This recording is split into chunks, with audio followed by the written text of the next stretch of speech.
TV, un plaisir de vous retrouver encore une fois. Rebonjour mon Baïjaï. Rebonjour Yacine. Si c'est bon, nous allons y aller directement avec Abba Diatta, ou bien on attend, juste après bien sûr le développement du journal. L'actualité sur Zik FM et Sen TV, je vous le disais, avec ces saisies records de plusieurs tonnes de médicaments effectuées par la douane à Kër Ayib. La valeur de la saisie est estimée à 1,6 milliard. Écoutons à ce propos le colonel Bourama Djemé, il est le directeur régional des douanes du centre.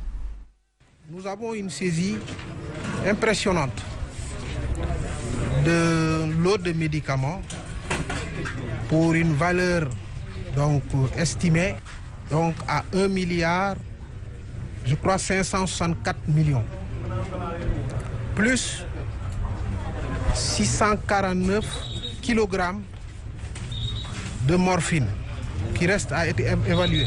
Je pense que c'est aussi des produits qui sont assez chers. Donc ces produits sont cachés dans des camions frigorifiques et couverts de poissons. Et donc le second aspect, dire à la population que l'allié, c'est nous, ce n'est pas les trafiquants. Et les responsables du syndicat national des pharmaciens privés ont tenu à faire le déplacement à Kër Ayib pour apporter leur expertise dans le travail d'évaluation de cette saisie inédite. Voilà, sur ce propos, je suis la réaction du président national du syndicat des pharmaciens privés du Sénégal, Dr Hassan Diop. Vraiment l'occasion de rendre un hommage appuyé à tous les services de la douane. Déjà en 2020, la valorisation des saisies opérées par la douane, c'était déjà à 1,6 milliard. Mais je crois que cette année, on n'est même pas encore à la moitié de l'année, on a dépassé ce montant. C'est juste pour dire quoi? Que la douane est en train de faire un excellent travail. Vous le faites non pas, c'est pas pour les pharmaciens, mais c'est pour la santé publique et pour la population. Donc ce travail sur les faux médicaments est un travail que nous magnifions et c'est l'occasion en tout cas de vous tirer le chapeau. De doses peuvent être à l'origine d'insuffisance rénale. Ils peuvent être à l'origine d'HTA, ils peuvent être à l'origine de diabète. C'est pour dire voilà l'importance du travail aujourd'hui que la douane est en train de faire. Et nous reparlons de l'incident qui a calciné, de l'incendie plutôt qui a calciné 4 bébés dans la salle néonatologie de l'hôpital Magatte Lô de Linguère qui continue toujours de défrayer la chronique dans tout le Djolof. Les affectations des 2 infirmières au niveau régional et la démission du directeur décriée par la section départementale de Sud-Sas. Lors d'un point de presse, elle indexe le ministère de la Santé qui, selon elle, n'avait pas accompagné cette structure au moment opportun. Djen Diouf au micro d'Ombaïtal Khouma, nous l'écoutons. On a vu des agents qui étaient au service de cette population pendant plusieurs années. Il n'y a jamais eu mort. Aujourd'hui, s'il y a un incendie qui est survenu de manière involontaire au niveau d'un service et a calciné 5 enfants, les gens ne doivent pas porter le chapeau aux agents de la santé. Les responsables doivent être tirés. Parce que vous savez que c'est avec un courant électrique. Si c'était un problème de soins, les enfants n'ont pas reçu de soins, on peut dire que c'est un problème médical. Si c'est des enfants qui n'ont pas été pris en charge correctement, on peut dire que c'est une négligence. Mais je pense que les enfants ont reçu tous les soins qu'ils devaient recevoir. Maintenant, il y a un court-circuit. Qu'est-ce qui s'est passé? Il y a un incendie. C'est involontaire. Et vraiment, les infirmiers qui étaient de garde, c'était 3 personnes pour 4 services. Comment pouvez-vous assurer une garde pour 4 services avec 3 infirmiers? C'est inadmissible. Et au moment-là, l'État était au courant de tout ça. Qu'est-ce qu'il a fait? Au lendemain de cet incendie-là, il a affecté 6 éléments pour le problème de Linguère. Mais c'est trop tard. Et nous allons à Boyard, localité située dans la commune de Loul-Sessène, arrondissement de Fimela. Le poste de santé a fait l'objet d'une attaque. Des malfaiteurs ont agressé l'infirmier, chef de poste et son assistant avant d'emporter la somme de 80 millions de nos francs. La sous-section de Sud-Sas du district exige toute la lumière sur cette agression qui est devenue récurrente dans la zone. Les détails avec Aline Badara Sonko Diouf. Les agents du district sanitaire de Diofior sont victimes d'agressions depuis quelque temps. La sous-section Sud-Sas Diofior tire la sonnette d'alarme et interpelle les autorités. Un malfaiteur encagoulé armé d'un gourdin et d'un couteau s'est introduit dans le logement de l'infirmier chef de poste de Boyard, l'agressant sauvagement ainsi que son assistante. Mariama Sissé, ICP, âgée de 42 ans, a une fracture fermée du bras droit avec coup de gourdin reçu sur la tête causant une perte de connaissance et 2 sites de suture. Par la même occasion, son portable et son sacs à main contenant une somme de 80 000 francs ont été emportés. Ces agents de santé exigent que justice soit faite sur ces agressions dont ils sont victimes. Devant ce climat d'insécurité qui met en péril nos propres vies, nos membres de cette sous-section Diofior, nous dénonçons avec la dernière énergie ces actes odieux, indignes et exigeons que justice soit faite. Avec de surcroît le renforcement optimal de la sécurité des agents de santé. En guise de protestation, la sous-section SUTSAS Diofior a organisé un sitting et compte mener d'autres actions syndicales si rien n'est fait. Venons-en à présent de l'exploitation des silex. À l'ICS, le leader du mouvement Leral Askanui demande la suppression des 1 000 francs imposés aux entreprises sénégalaises par les Indiens pour chaque tonne. Omar Faye pointe du doigt le directeur général de l'ICS, mais également le ministre Omar Sarr. Nous l'écoutons. Nous exigeons immédiatement la suppression des 1 000 francs que les entreprises sénégalaises payent aux Indiens au niveau de l'ICS sur chaque tonne exploité avec le silex. Et le silex appartient à l'État du Sénégal et aux Sénégalais. C'est un déchet minier. Les Indiens ne peuvent pas exploiter et le phosphate et revenir encore qu'on les paye 1 000 francs sur chaque tonne exploitée sur le silex. Et ça se fait avec la complicité du directeur général qui est là-bas, Alassane Diallo, qui n'est là que pour les Indiens, au détriment de ceux qui travaillent là-bas et des entreprises sénégalaises, avec la complicité du ministre Omar Sarr. Comment le président veut créer des emplois et en contrepartie détruire des entreprises privées? C'est absurde, c'est paradoxal. Tout ce que nous devons faire pour que cette redevance soit supprimée, nous allons le faire. Parce qu'il n'est pas question de continuer à subir cet esclavagisme mené par les Indiens au niveau des ICS. Ça, c'est inacceptable. Colère des producteurs de Pout, Kerwad et Kermatar dans la zone des Niayes. Face à la presse, ces derniers dénoncent l'absence de soutien des autorités pour pouvoir écouler leur production. Selon le porte-parole, beaucoup parmi eux ont subi des pertes à cause de cette mévente. Daouda Gueye, au micro de Metal Rouma, porte leur parole. Comme vous le voyez, nous avons d'énormes difficultés. On n'a pas accès au matériel agricole. L'électricité aussi nous coûte extrêmement cher parce qu'on a des factures commerciales qu'on nous impute chaque 2 mois. Ça nous pose vraiment d'énormes difficultés. Nous participons activement dans l'économie du Sénégal parce que nous sortons la meilleure qualité d'oignon au Sénégal. Notre oignon peut durer pendant au moins 6 mois de conservation et faire la production d'oignon. Nous lançons un appel à l'État du Sénégal à nous assister davantage parce que dans la zone, il n'y a que des jeunes dynamiques et qui veulent travailler. Et ces producteurs disent n'avoir jamais reçu le soutien de l'ADR qui ne s'est jamais intéressé à eux. Ainsi, ils interpellent le chef de l'État à ce sujet. Et nous parlons de cette manifestation de colère des populations de Kandjaïlo, Kounoun, Kerdaoudassar, Kounoun Galap et cité Mbabagissé, 5 villages traditionnels qui réclamaient jusqu'ici leur communalisation, se sont vus rattachés à Sangalkam selon le projet de découpage administratif. Jeunes, femmes et personnes âgées sont sorties dans les rues pour montrer leur opposition à ce projet. Ils ont donc initié une marche spontanée qui a occasionné le blocage de la circulation sur la route de Sangalkam. Leur slogan, plus de Bambilor et jamais de Sangalkam. Reportage de Chermet Yansek et Masson Ndiaye.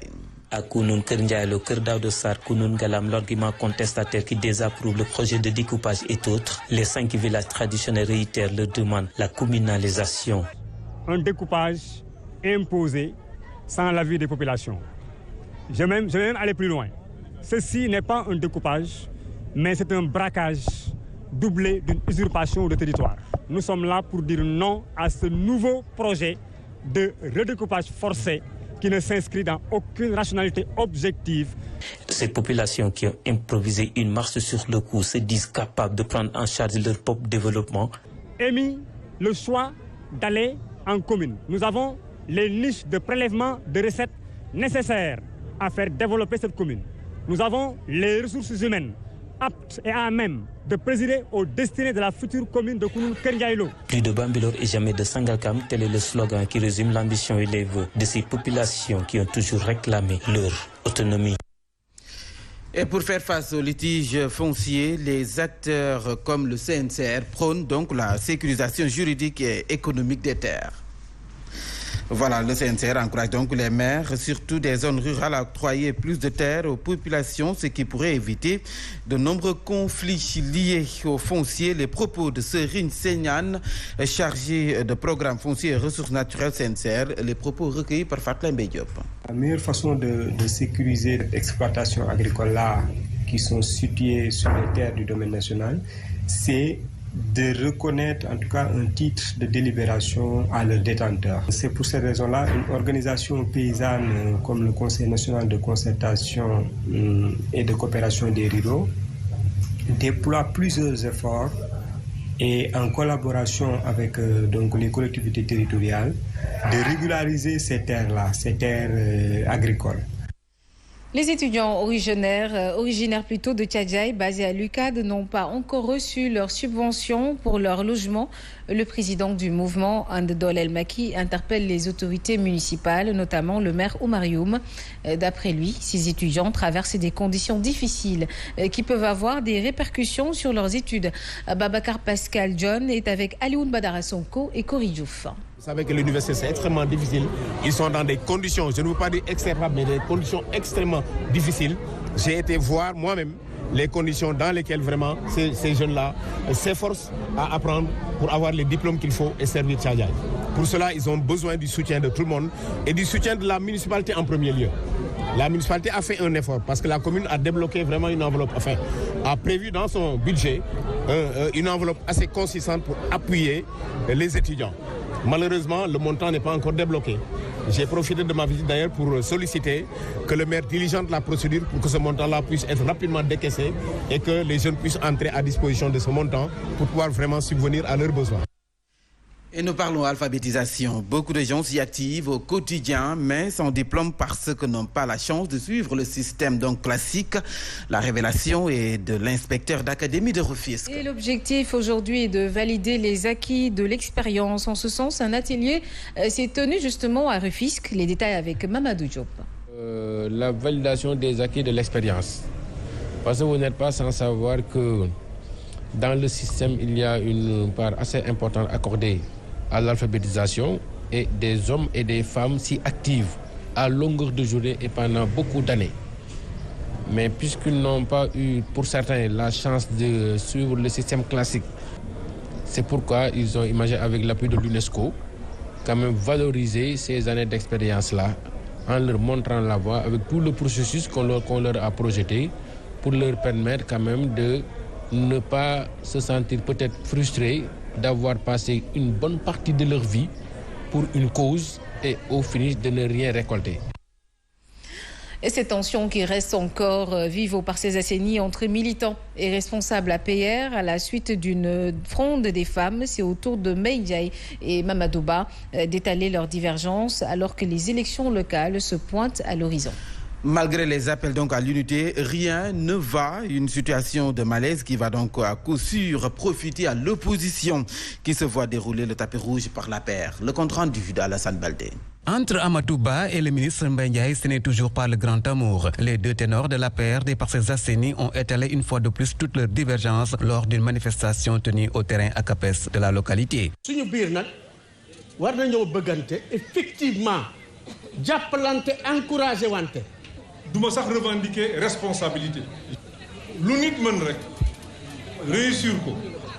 Ma conviction profonde mooy dafa soob suñu borom. Même le temps passé ensemble n'a permis de rapprocher les deux hommes.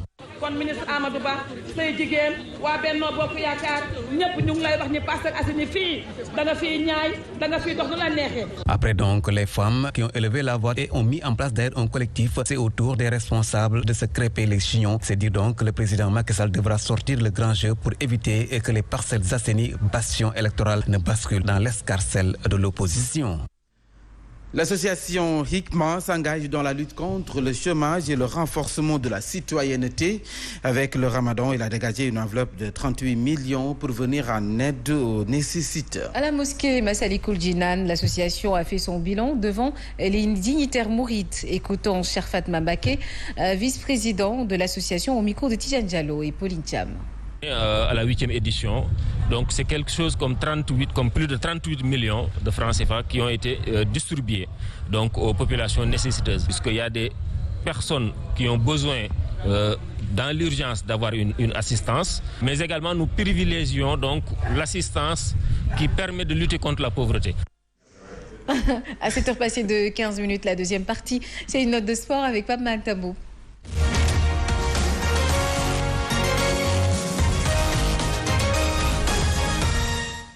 Pape Matambo, bonjour, ravi de vous retrouver ce lundi matin. Bonjour à vous Yacine Seck et merci de vous retrouver, alhamdulillah. Alors nous démarrons avec le football et cette 15e journée Ligue 1 sénégalaise, AS Pikine toujours leader. Oui, victorieuse 3-1 de l'US Gorée, l'AS Pikine avec 28 points conforte sa première place en tête du classement. L'équipe de Teungueth FC qui a battu Snaps Excellence de Thiès 1-0 se retrouve à la deuxième place avec un match en moins. Génération Foot de son côté a été abattu par le Stade de Mbour 1-0. Là où le Jambour de Louga partageait les points 1 but partout avec le Casasport de Ziguinchor.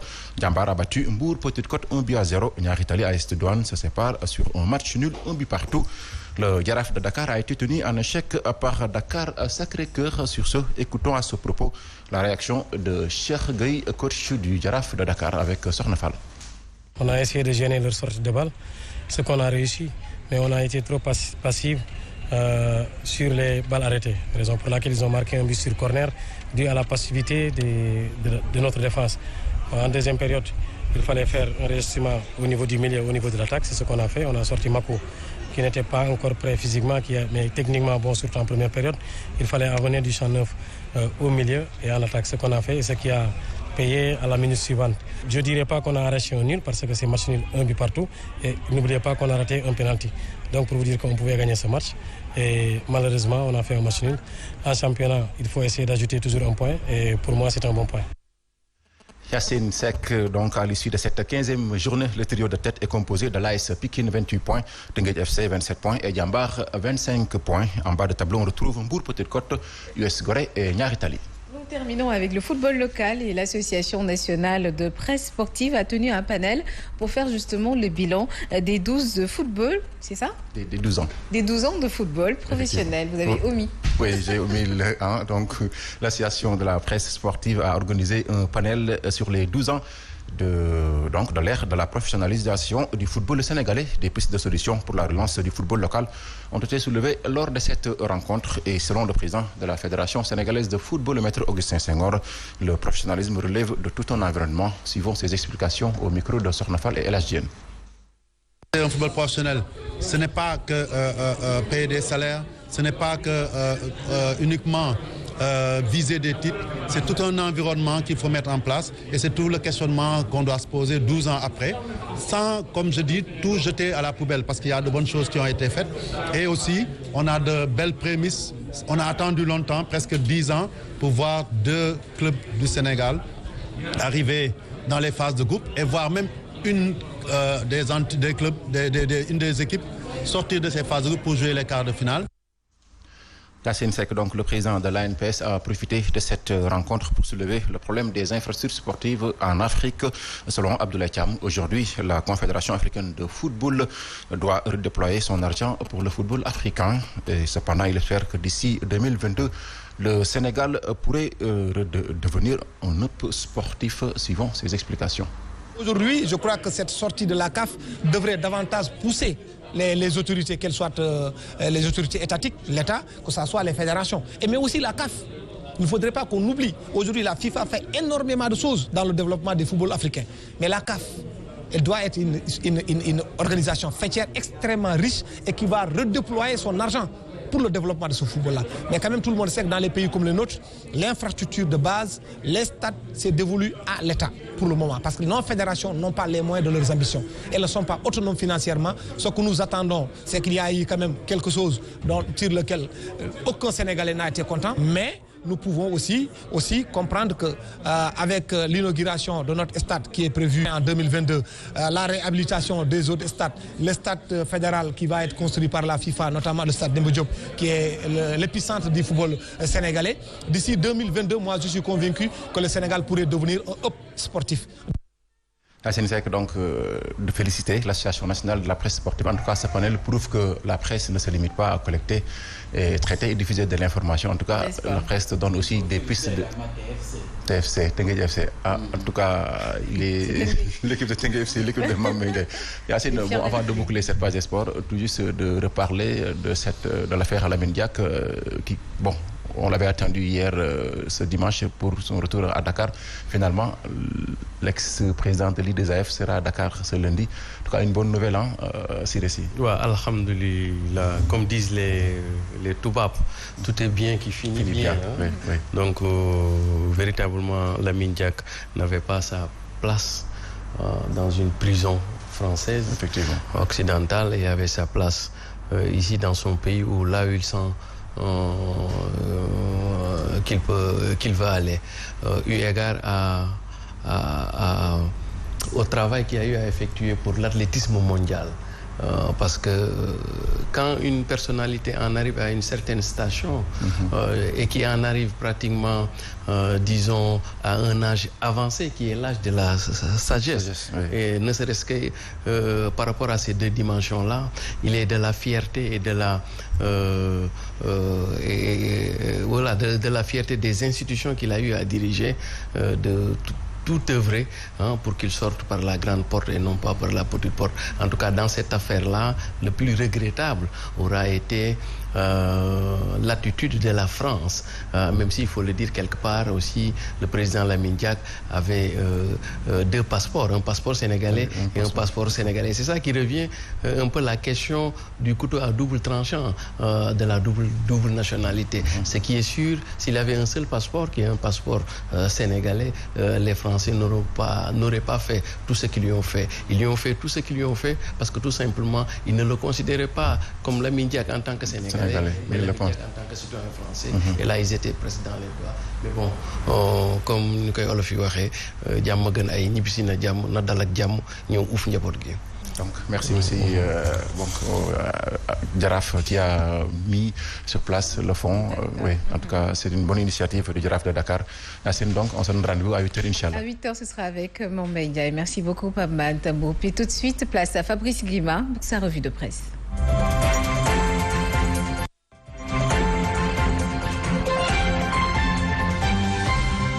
Sénégal, bonjour. Retour sur le trafic de faux médicaments avec la tribune qui nous renseigne que Ndeketeyo, le Sénégal est dans la zone rouge. Pourquoi? Eh bien parce que le Sénégal est devenu la plaque tournante d'un business de la mort, et c'est avec la mort dans l'âme que la tribune nous renseigne 1,5 milliard de francs CFA de faux médicaments saisis à Kaolack. Bon, en plus de 649 kg de comprimés testés positifs à la morphine pure, il y a de quoi dire oui Samandeyo. Si on en croit la tribune, le journal du groupe des médias d'interroger qui sont derrière ce trafic qui menace la vie de millions et de millions de citoyens. En attendant de ça,